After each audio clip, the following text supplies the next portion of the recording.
Si vous aussi vous avez passé une Saint-Valentin pourrie, Prime Video vous redonne foi en l'amour avec les nouveautés à mater cette semaine. Pour rester romantique, on vous propose quelques histoires d'amour spatio-temporelles, de la drague futuriste, des câlins entre copines, un brunch avec Salma Hayek et le retour du Dr Love. Ça vous tente? Allez, go! On commence avec Palm Springs. C'est l'histoire de Sarah qui a lâché Ted Mosby pour aller jouer les demoiselles d'honneur au mariage de sa sœur. L'ambiance est pas folle. Elle s'ennuie un peu, elle picole, mais heureusement, elle va rencontrer Niles. Et vous savez ce qu'on dit, rien de mieux qu'un mec en chemise hawaïenne pour mettre l'ambiance dans un mariage. Entre Sarah et Niles, c'est le coup de foudre. Du coup, ils commencent à faire tout ce que font les couples. Genre, se faire des bisous dans le désert, s'embrouiller autour de la piscine, se faire tirer une flèche dans le dos. Ouais, je vous ai pas dit, mais Palm Springs, c'est pas juste une histoire d'amour. Non, parce que les comédies romantiques en mode « Ils vécurent heureux et eurent beaucoup d'enfants », c'est surfait. Palm Springs, c'est surtout l'histoire d'un couple coincé dans une boucle temporelle qui doit trouver de quoi s'occuper tout en sachant que l'existence n'a aucun sens. Et il y a aussi un mec qui leur tire des flèches dans le dos. Ah bah, on vous l'a dit, c'est pas une comédie romantique comme les autres. Soulmates, c'est la petite nouveauté qui va faire rêver nos amis célibataires.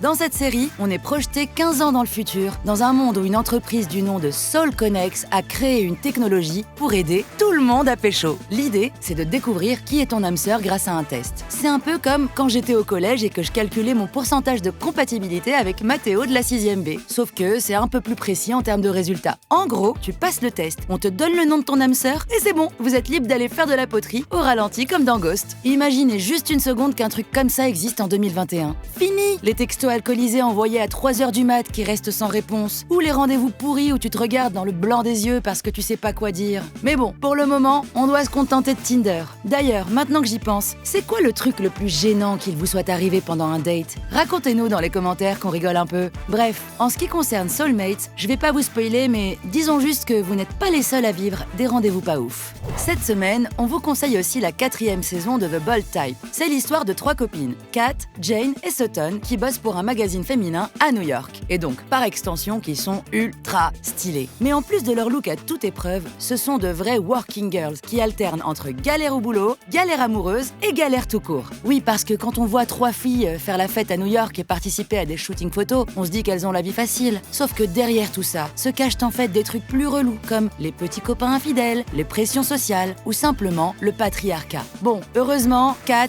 Jen et Sutton peuvent toujours compter les unes sur les autres pour s'épauler dans leurs galères. Non, parce que faire bouger le monde de la mode, c'est bien, mais c'est aussi sympa de se détendre autour d'un verre de vin entre copines. The Bold Type, c'est vraiment le genre de série feel good à regarder sous le plaid pour se sentir prête à conquérir le monde. Dans The Map of Tiny Perfect Things, on fait la connaissance de Mark, un ado plutôt comme les autres. Il aime les jeux vidéo, les batailles de polochon et les boucles spatio-temporelles. Rien de très extraordinaire. Non, en vrai, Mark est bien embêté, parce qu'il revit sans cesse la même journée. Il finit par rencontrer une fille avec des lunettes super cool qui s'appelle Margaret. Et pour briser la glace, il lui demande si elle aime bien les boucles temporelles. Et justement, il se trouve que oui. Il se trouve même qu'elle aussi. Elle est obligée de revivre la même journée à l'infini. Vu que ce genre de truc, ça rapproche, ils décident de s'allier et de chercher un moyen d'échapper à leur situation autour d'un milkshake. Entre-temps, ils cassent plein de trucs, font des expériences capillaires plus ou moins réussies. Ah, et ils cherchent un sens à leur vie en dessinant une carte aussi. En résumé, The Map of Tiny Perfect Things, c'est un peu comme Palm Springs, mais avec moins de chemise hawaïenne.